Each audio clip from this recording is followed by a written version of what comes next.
Okay, so we're going to talk about perimenopause. And we were just talking before about how it's not chaos, but everyone acts like it's chaos. Can you just tell me what you think about, is perimenopause chaos? No. So as you know, in my book, Hormonal Repair Manual, I do talk about it being a sequence of events. I would say a logical sequence of events.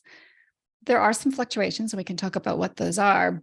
But the first event, and really I would say what defines perimenopause, is dropping progesterone. Is progesterone, as I say in the book, quietly leaving the scene? Not entirely.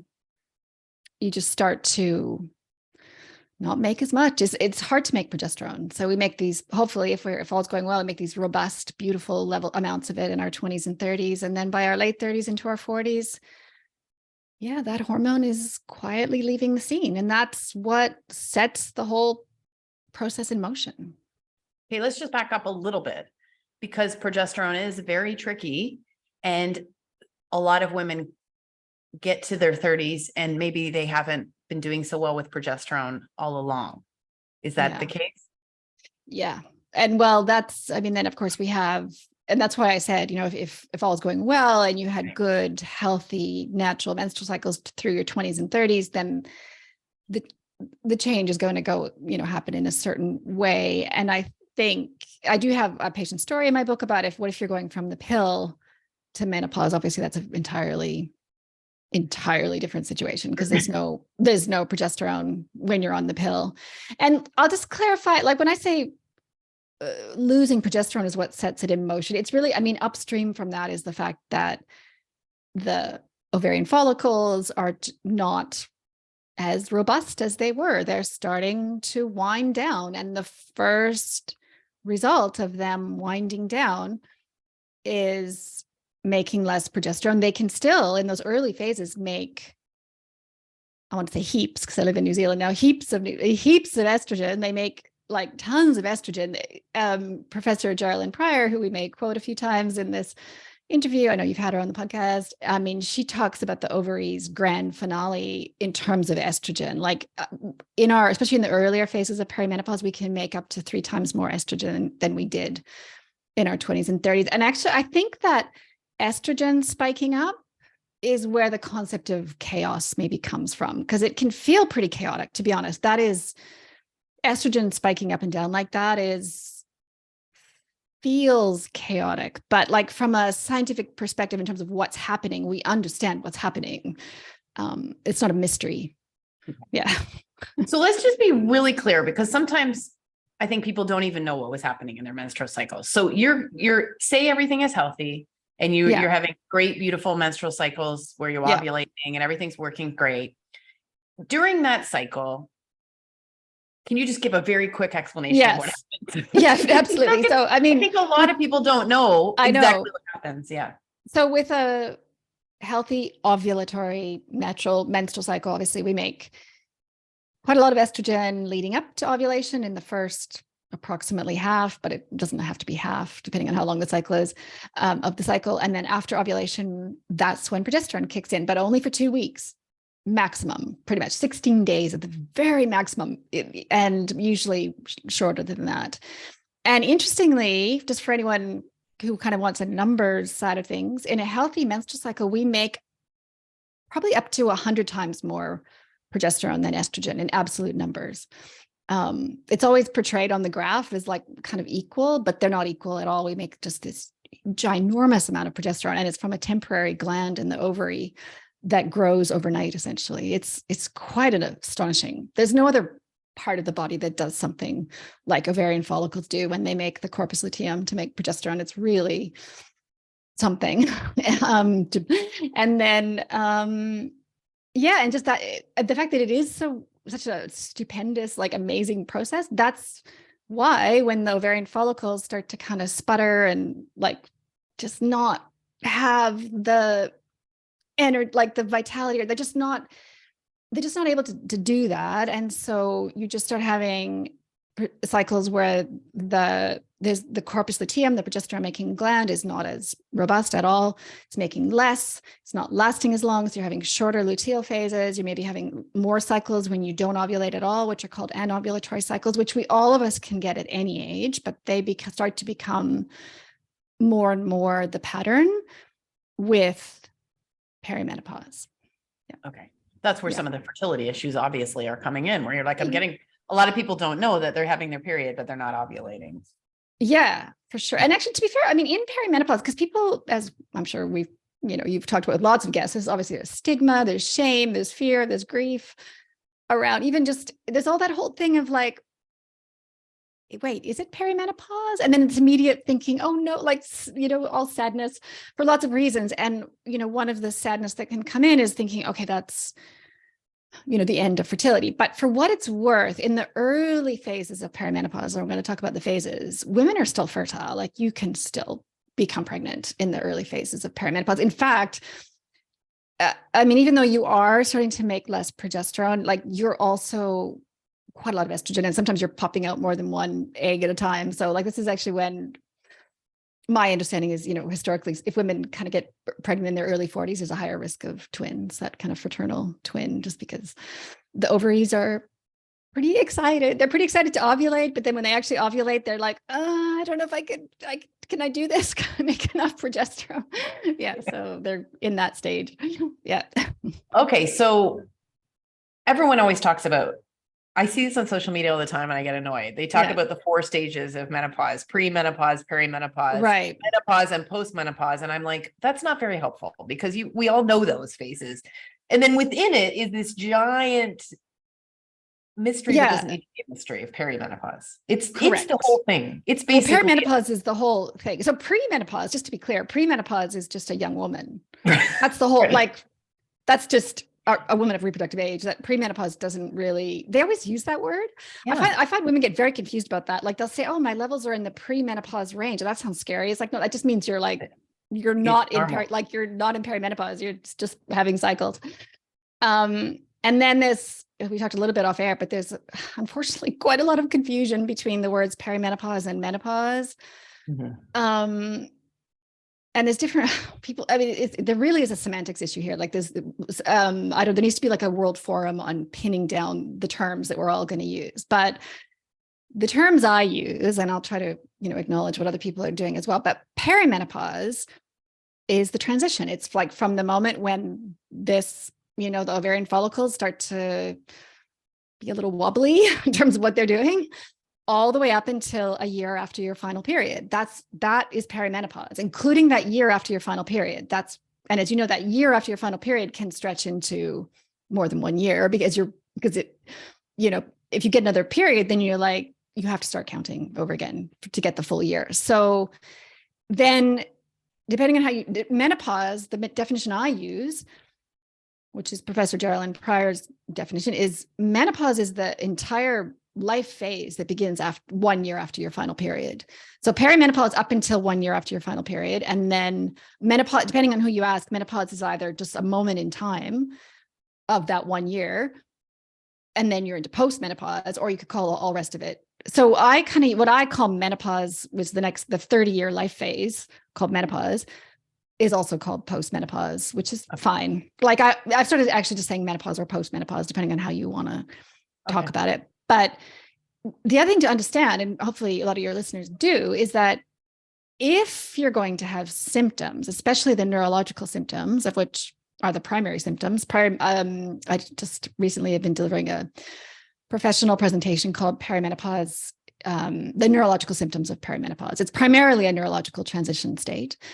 If you're going to get symptoms, they occur during perimenopause, and then usually often resolve with menopause. So there's a beautiful quote from Professor Jerilynn Prior. It's in my book. Something like, women need to know that the turbulent time of perimenopause ends in the kinder and calmer phase of life called menopause. Hopefully I've got that quote correct, which is very important, because if you conflate, not you, but like when people conflate them and say for one thing, use the word menopause when they mean perimenopause, and then are referring to all these neurological symptoms, but then are implying that those last for the rest of your life. Can you imagine? Like, of course, if you're thinking, wait, what? This like popping awake at 3 a.m, these migraines, this anxiety, this is for the rest of my life now? Like, of course you'd be panicked, but it's not. I mean, to be fair, some women, I guess the way I explained it in my book, if the neurological symptoms continue way past menopause, into menopause and way past menopause, something else is going on. Like that's not, I mean, there can be other underlying things that can get sort of triggered or be going on. The symptoms that do, just to acknowledge for everyone listening, the symptoms that do continue into menopause and for the whole 30-year life phase is the genital urinary syndrome of menopause. So the vaginal dryness, the vaginal dryness. Yes. That's not temporary. I mean, I would argue there's lots of treatments for that. And I'm personally a huge fan of vaginal estrogen. So if the question is like, if we're acknowledging that this changes to the, vaginal dryness and bladder issues and all of that. And if the question is, should women into menopause take vaginal estrogen, I would say yes. But that's separate from this conversation of the temporary neurological symptoms of perimenopause. Yeah. And you do see this. And I think there's various mechanisms driving it because it's very advantageous to a lot of people who are making money in this space to conflate the temporary symptoms with later disease. Like you see this happening all the time with the cognitive issues that you face and a direct line to dementia. And with perhaps the temporary imbalances that happen that if you can address, that can later lead to heart disease. And right, like you see these direct lines being made by people who don't really understand. Well, it's the way I describe it in the book and my reading of the research. And again, the research is always evolving. So I think both of us are ready and willing to as new information emerges. But my understanding at this point in time is the way I describe it in the book. It's a tipping point. Perimenopause is a tipping point. There's other tipping points actually, by the way, in our life, like, fetal development, childhood, like they're postpartum, first puberty, postpartum. There's moments in time when the system is in flux. There's a lot of changes happening. And if there's like pressures on the system, or you do have the, unfortunately, risk of kind of going down a bad path at that point. So the brain, I would say literally, I mean, I literally gets overused as a word, but anyway, the brain literally recalibrates, rewires with perimenopause. So, and some of that recalibration is around energy production and this whole energy systems. So without getting into too much detail, I do talk about this in my book, like there has to be a degree of what's called metabolic flexibility. Like, so the brain cells with estrogen makes it really a lot easier to use glucose for energy. So, but it is also possible to use more fat for energy. That's a thing that cells should know how to do. And that is really what's being asked of the brain with the change to eventually in the later phases of perimenopause with the change to lower estrogen. They do get a drop in energy production. That's been in the research. That's in Lisa Mosconi's and Roberta Brinton's research. And they're the ones who've kind of flagged that temporary, and they do always emphasize in their writings, like this is a temporary drop in energy production. And if you're healthy, the brain should be able to adapt and recalibrate and start burning fat, and not exclusively, but like fat, but like being more flexible, and then you're fine.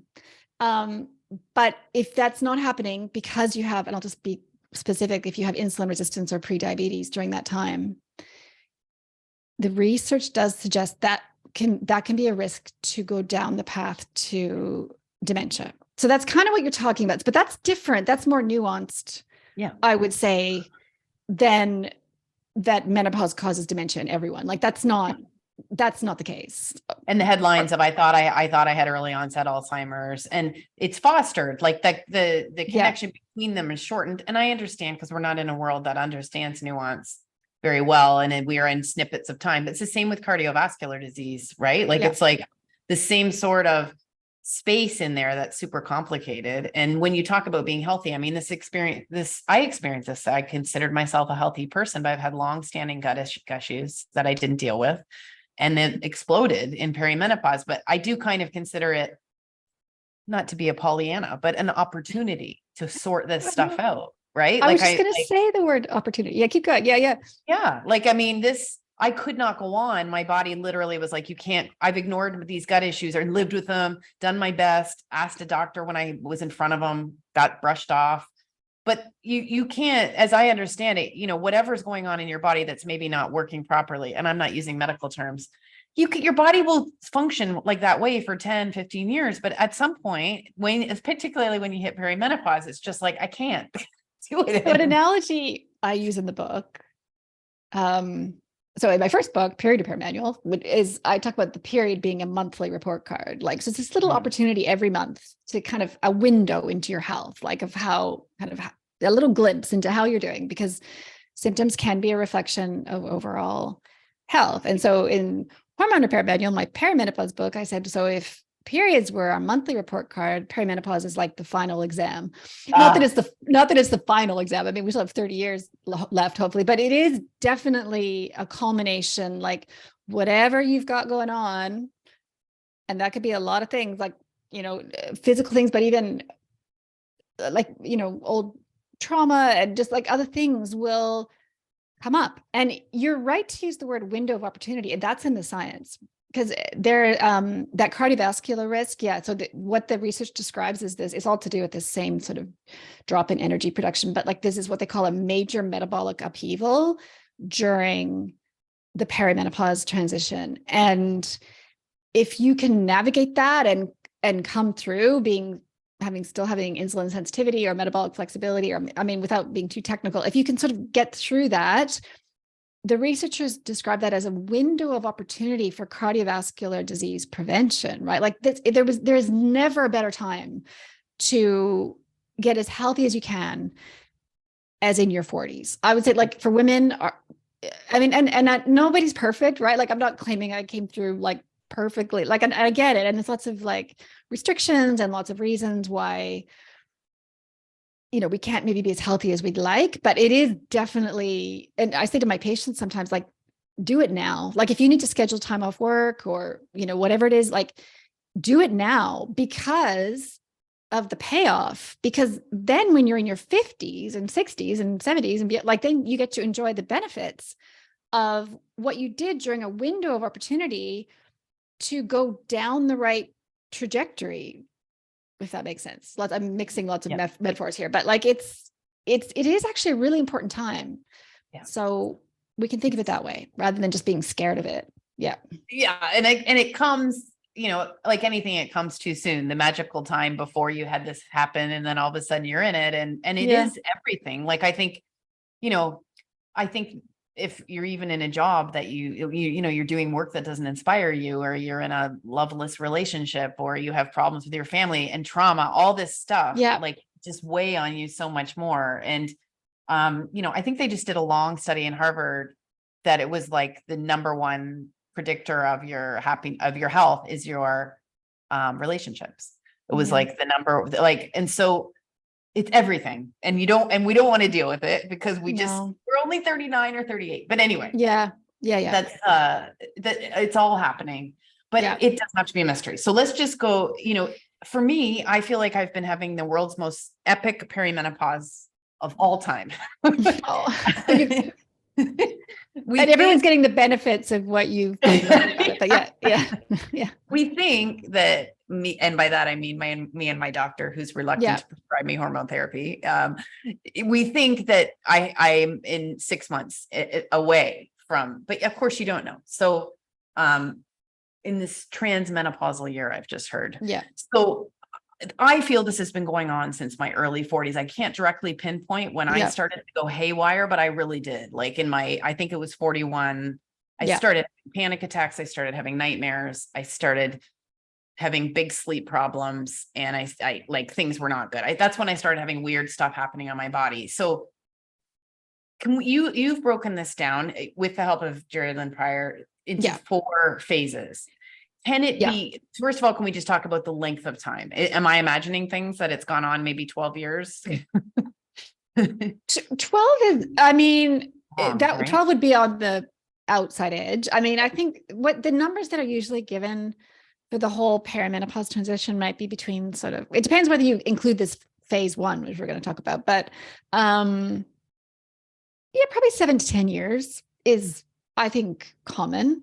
Like you get often, it wouldn't be unusual to get something happening 10 years before your final period, or 10 years until you're, a year after your final period. So, and it is true, I'll preface it before we dive into it, like, and I say this in the book as well, like there can be other things going on. So, I mean, obviously, and I think I saw you do a funny like tweet or something about how like sort of there could be the other narrative that whatever's happening in your 40s, you have to blame on perimenopause. And that's not true either. I would argue they're actually a very specific set of symptoms. They're the 9 symptoms that, again, Jerilynn Prior provides, and I put in the book, and I'm always on the spot. Can I remember all 9? I might just list the 9. I might have to, I'll see if I've got my own book here. I can glance at it if I have to, but the first ones are neurological. So sleep, you mentioned it. Sleep, I say sleep is the number one. Women, especially if they've always been good sleepers, and then sometimes, and then at some point it's like, what is happening? Like this is very unusual. Obviously anyone who's had chronic insomnia will be in a different, more complicated situation, but sleep disturbance, anxiety, reduced ability to cope with stress. That is definitely a documented thing. Increased premenstrual mood, anxiety, that's probably actually part of the same one. And then migraines, if there's a tendency to migraines. So some women don't get migraines at all, so that's fine. But like for anyone who maybe had migraines when they were a teenager and then on the pill and then they went away for a while and they come back, that's or they can have onset of migraines in 40s. And then I've sort of lost track how many count. I think 4 premenstrual night sweats, hot flushes or hot flashes, depending on what part of the world you're in, and or usually night sweats would be kind of the more common. And then so that might be 5 things, but then there are, and this is all of these are associated with low progesterone, which is what we opened the episode talking about. Heavier periods. So heavier periods, more painful periods. Not everyone gets those, but the women who get them, like seriously get them. Like I don't mean to like, I shouldn't be laughing, but like they can be extremely heavy. Like they think they need to go. I heard Gwyneth Paltrow, who I love mentioning. Yeah. I heard her saying, "Should I be going to the emergency room for this period?" Like that's women do. That's how bad. Yeah. Oh yeah. Like you think something is very, very wrong. So that's a couple of things, but I think it's largely from lack of progesterone, because progesterone is the hormone that lightens periods. A period pain starting up again. Breast pain is the other one. Again from high estrogen, low progesterone, essentially. And weight gain. Okay. And it's real. This is the major metabolic upheaval. And because my next book is all around metabolic health, so I've just been writing this section in the book, actually. The research is super interesting. There's actually, there's a change in body shape from, hourglass, if, for those of us who, never had an hourglass figure, to like kind of more thickened around the waist. That's a classic thing. That's more of an android kind of like male shape, really, essentially. And the more visceral fat, which is not good. And that, the what's the word? Like the speed of that change is it's fastest during perimenopause and then stabilizes in menopause. So yes, in women's 40s, we'll often find our bodies changing shape, and you can, rest assured, like it should even out. Like you won't go back to hourglass, unlikely, but you will get into menopause and sort of feel like, oh, okay, things have, this is the shape I am now.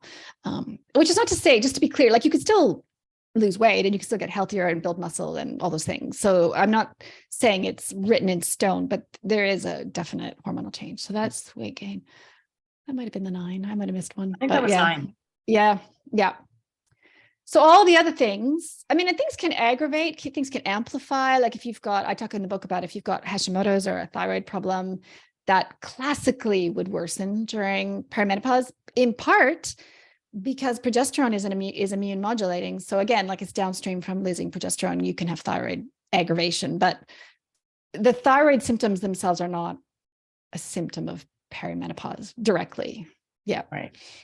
Yeah. Right. I developed that. And who knows if I always had it in the background from gut issues, not to keep bringing up, but I've just got so many crazy things that happened and you don't know, right? Because you weren't tested for it. And the symptoms of gut and thyroid are very similar to what you talk about in perimenopause, but much worse. So now that I'm healing from that, I'm like, okay, I don't really have perimenopause symptoms per se. Yeah. Right. So it's a good illustrates the point, right? Like if there's thyroid, if there's intestinal permeability and Hashimoto's, autoimmune thyroid, and those they're separate issues in a way, although it's fair enough. They might've been aggravated or worsened by perimenopause, but not everyone who goes through perimenopause gets those symptoms, right? Like, yeah. But we do have a lot more autoimmune. I mean, there has been an explosion in various autoimmune disorders. And why that is a huge debate. The gut and metabolism do have to do with it, but there's a whole bunch of external factors in our food and toxins or whatever. But anyway, that's also going on, because the question you always get is, well, why? Because there's just people who believe that menopause just started happening and it was just invented 100 years ago. And we've talked about this before, but the other question is, well, why are things so bad for us then? And it's like, I always feel like saying, well, do we know that they're really bad for us compared? It seems like it, but also perhaps these autoimmune, all these other things are going on to make it worse. Well, the phrase I use in my book, and again, I don't want to be too technical, but like it's something called a concept, if people have heard it before, called evolutionary mismatch.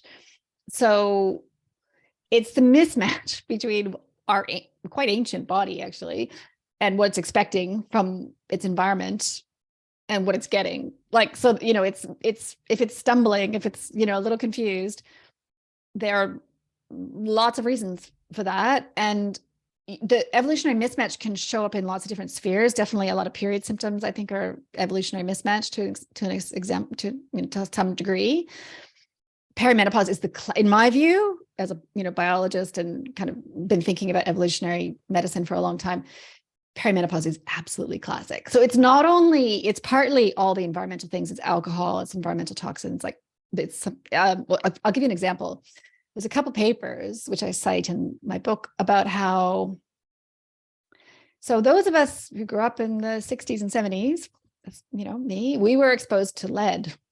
I mean, not to like be too doom and gloom about it, but we were, depending where you lived, some people were a lot more than others. And the body would have sequestered that into bone to keep it away from the brain, basically, and other parts of, try to get rid of it. And bone turnover does increase with the transition to menopause, with perimenopause, when estrogen drops. And that liberates lead. And so there's a couple papers that are like, wow, are the neurological symptoms of perimenopause really just lead poisoning? Which is, I mean, I doubt it's that simple. I'm not saying it's that simple, but I'm just saying that's a pretty interesting possibility.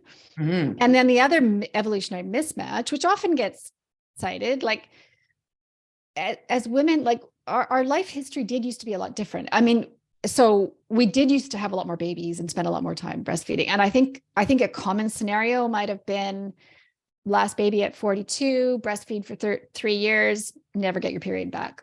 You don't actually, in that scenario, you don't actually go through this super high spiky estrogen at all. You just you just cruise from breastfeeding, which is actually a very interesting metabolic state, which will be in my new book. It's like actually very interesting. And then you just cruise into menopause. So breastfeeding is a low estrogen state, but it has oxytocin and prolactin and other stuff going on. And then you just cruise into menopause from there. It would have potentially been quite easy. And just to, refer back to what you were saying, did people never, that's the sort of narrative that no one ever used to go through menopause because we all died by 45. That is incorrect. To be fair, a lot of people did die well before 45, but a lot of them died by age 2. I mean, that's where some of those statistics come from. Like people did die young, a lot of people, which is, we take so much for granted now, don't we? But like people used to die of like infections and injury and just like it's a little crazy. So yes, for those ancient people, it was quite lucky to live into your later decades, but biologically they could do it. Like if they escaped all those hazards, they could. There's no question now that people did live into their 70s and 80s, like even in ancient times. That's pretty clear in the archaeological evidence. And are you going to have Susan Mattern on your podcast one day? I was just looking at the book. I haven't read it yet. Yeah, so she has a book which it's a 500-page book. Very formative for me. I like seriously loved it, but it's a dense book.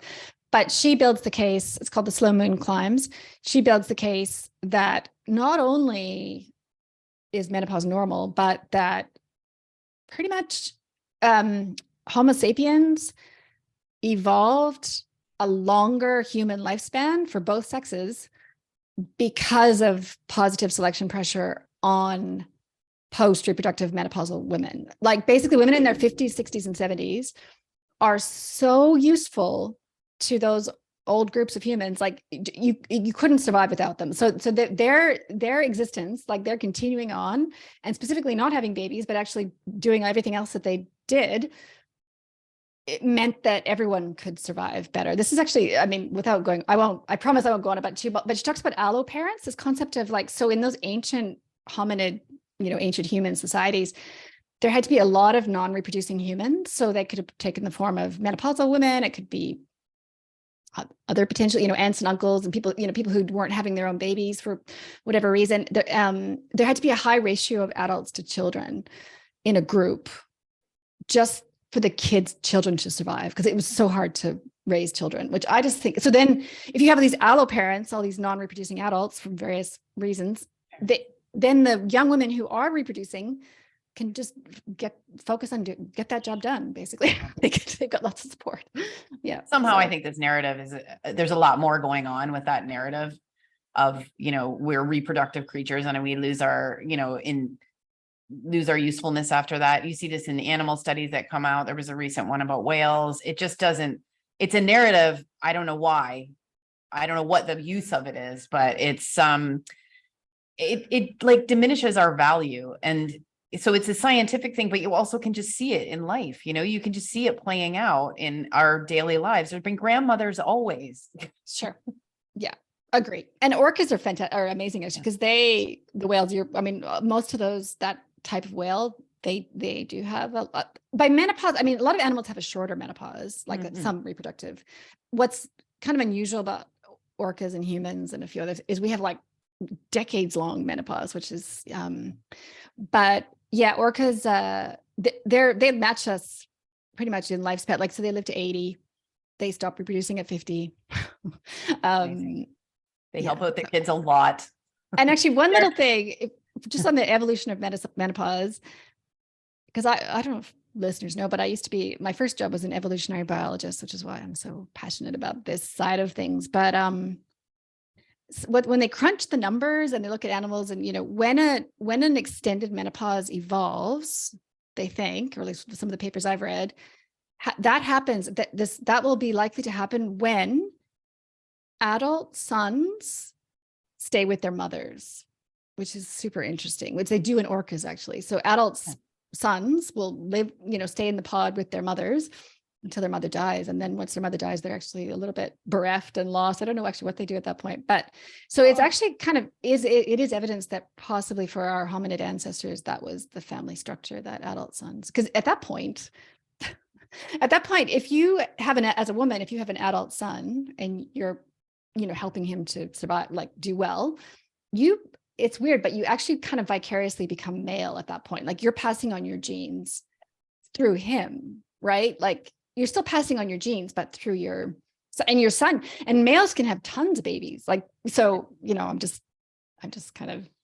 Oh, I love it. Yeah, I love it.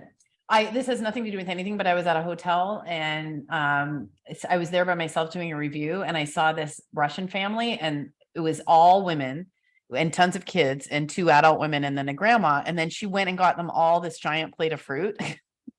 And I was like, oh my God, it's the grandmother hypothesis, because she just knows, she was like, I got to get these guys some nutrition. These kids have to eat. Like the these kids kids have have to eat something good. My girls aren't doing it. They don't care. And she was just like, she was trim and she was fit, and she looked like she was not the definition of what we're hearing of menopause. She was wonderful. She was just she had cool hair. Like she was awesome. And another thing, I mean, just one more thing on the evolution. So I think it's quite likely that we require fewer calories with menopause. Like I think basically the way it is, it's the flip. We require more calories when we're reproductive, like having lots of estrogen. So it's a leaner time. Now, in our modern, in terms of evolutionary mismatch, that's not a good match with our modern food environment. But think about it from an evolutionary history perspective. Think about these 60-year-old women who don't need to eat as much, but are super good at gathering food and sharing it with everybody else, because they can basically get by with eating less. Like it was a superpower. Yeah, and they found that in the research with the Hasta women in Africa. First of all, that they didn't even have a word for, when you talk about the breastfeeding and then just going straight into menopause. Yeah. The only symptom they ever even talk about is vaginal dryness, and they don't even know a word for it. But also they're killer at gathering the food. And I have noticed in this year that I hope is my transmenopausal year, my calorie needs, and since my metabolism is fixed so much, I'm so much less hungry. Sometimes I don't want dinner. I just don't want it. And I'm like, this is a weird thing. I just don't need it. And I've always been someone who eats a lot. So I like that. Okay.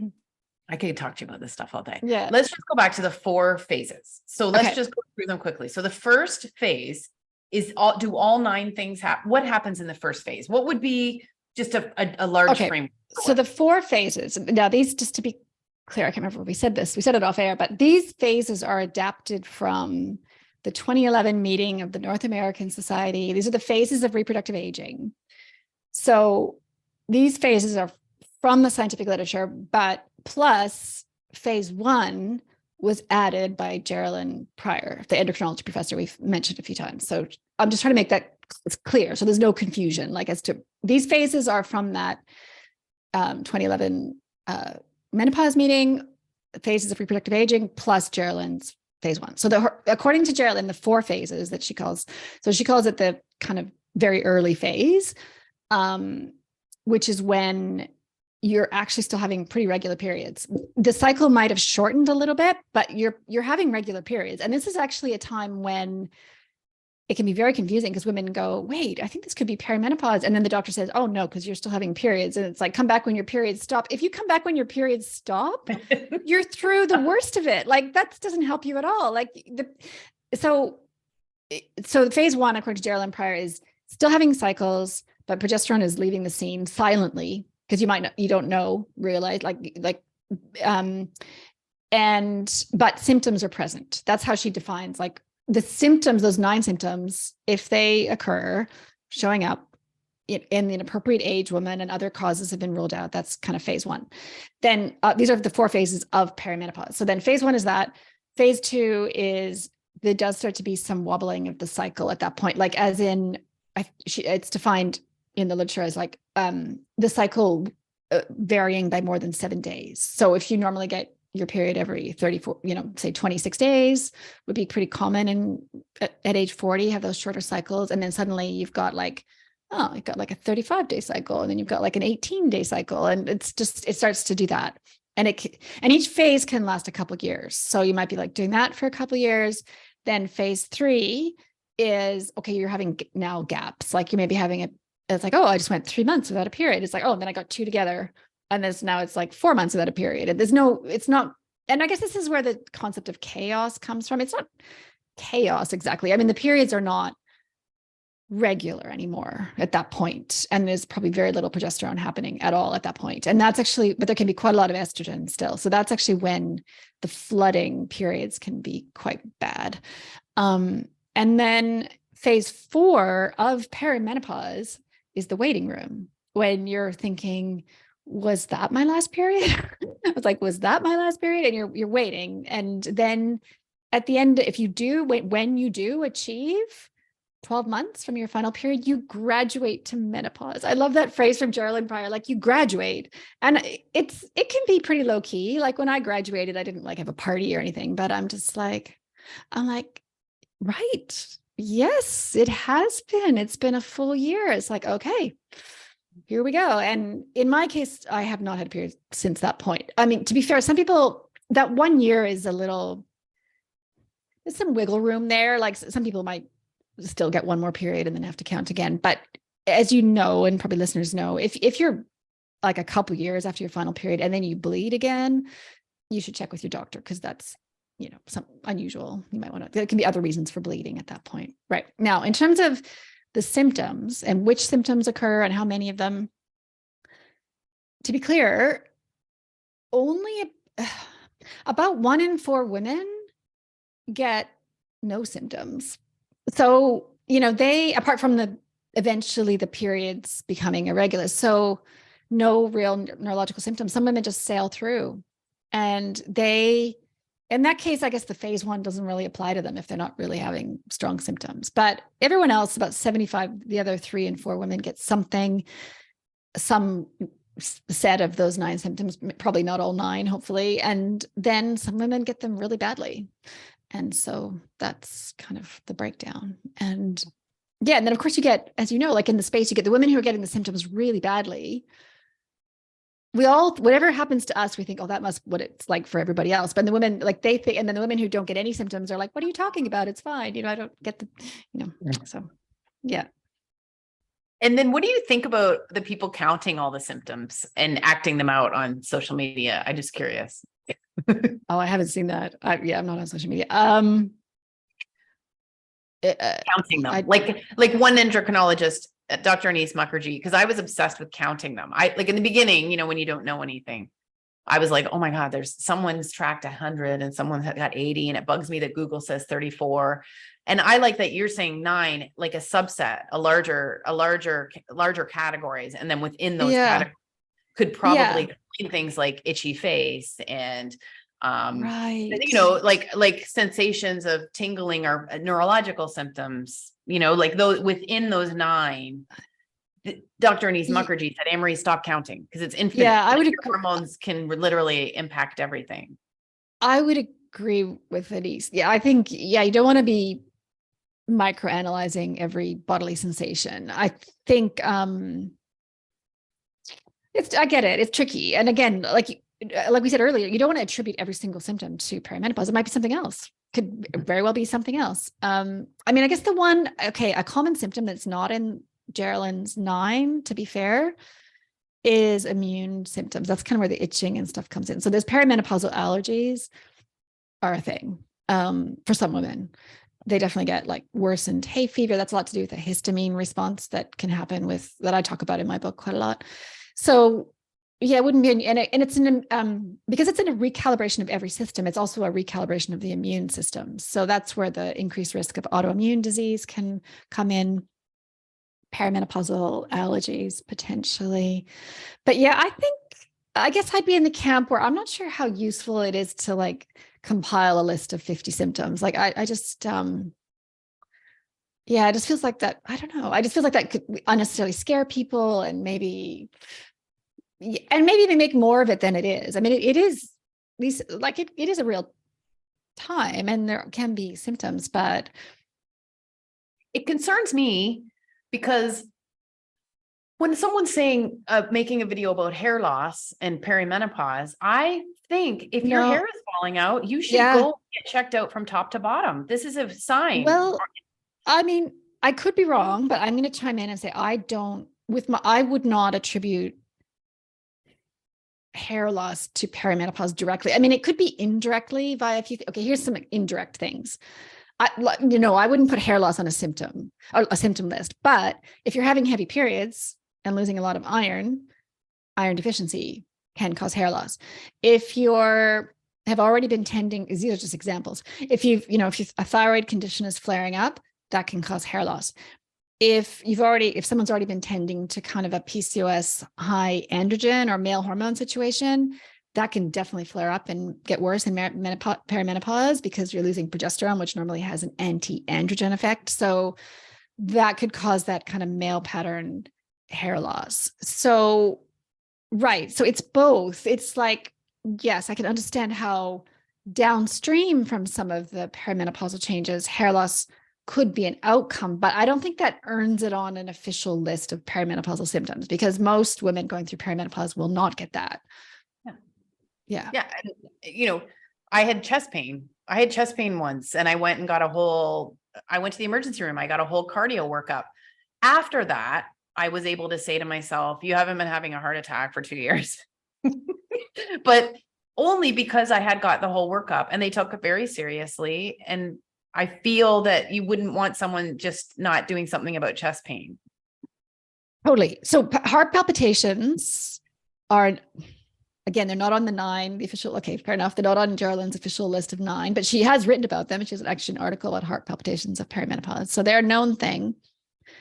But also, at the same time, the fact that heart palpitations, benign, not to worry about, kind of heart palpitations are common in perimenopause, doesn't mean you shouldn't get checked, right? Because there could be something else going on with the heart. So I guess the official advice is always, if something's going on with your heart and you're not sure what, then get checked. And if the doctor says it's fine, what I say in my book is, and then at that point, if the doctor says it's nothing serious, then say, oh, is it heart palpitations of perimenopause? And if it is, it actually can respond really well to, for what it's worth, magnesium and progesterone, my 2 kind of things that I recommend a lot in the book. Magnesium, progesterone, walks, and also taurine, which was a huge game changer for sleeping. And again, this is a time I developed crazy health anxiety during my 40s. I was a health and wellness journalist. And so that's playing into it too, because I think a lot of women in perimenopause are like, am I dying? But they've got all these other things going on. So I think doing some work around the actual topic of health anxiety, which helped me a lot. Like there's this woman, Cheryl Paul, and she has a website called Conscious Transitions. And she just she sort of talks about health anxiety as a signal. And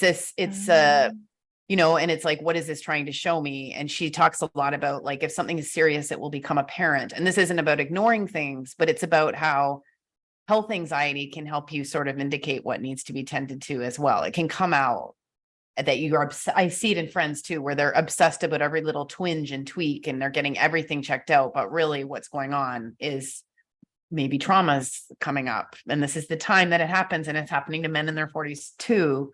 So it's just a very confusing time, I think just to add that. That's a very useful concept. I've just written that down, actually. Yeah. Health anxiety. It's true. And it can sort of distract you from maybe what you really need to do. I think the other part of it for perimenopause, I think too, we get this hypervigilance for symptoms because, sadly, they signify something quite shameful and stigmatizing, which is perimenopause. So you're like, I give a patient story in my book of just the hot flushes being very distressing for one of my patients, not because she was only having like one every couple of days. Like it wasn't anything, like there's no harm from that. But it wasn't affecting her sleep or anything like that. But every time it happened, it reminded her that she's getting old. It was so, when she told me that, I was just like, right. So that's why the hot flashes in her case were so upsetting, not for the symptom itself, but because of what it means, which is the very fact of them happening was much more upsetting. Yeah. And this is what I always say, because everyone's like, no one told me about perimenopause. Obviously someone told me about perimenopause. I even read a chapter in a book about menopause and perimenopause. Obviously I read that at 45. What I believe denial was a really big part of it. So if you're like, in anything in life, if you're like, no, I don't want to feel that. I don't want to feel that. You're adding this whole other layer to it of, unease and denial. And that makes everything worse, I think. And it does. I mean, bottom line, we said this a couple times, it happens a lot younger than you think. And I guess it happens not unusual, late 30s, early 40s for this process to start. And I think to say that, I have to also say, it's okay. And it's okay. Like, it doesn't mean you're old. Like, you're obviously not old at 41. Like I'm just being objective about it. Like, it doesn't really, like, as I say in my book, depending on the timing of perimenopause, and it varies a lot between women too. That's a part of it. And it's nothing to do with something you've done wrong, or like it's just quite a lot of genetic variation. It's up to 10 years variation in terms of final period. So that's actually quite a lot. So yeah, if you happen to genetically be closer to perimenopause in your 40s compared to your friends, it doesn't mean anything bad. Yeah. So it just means you're in perimenopause. I mean, for example, negativity.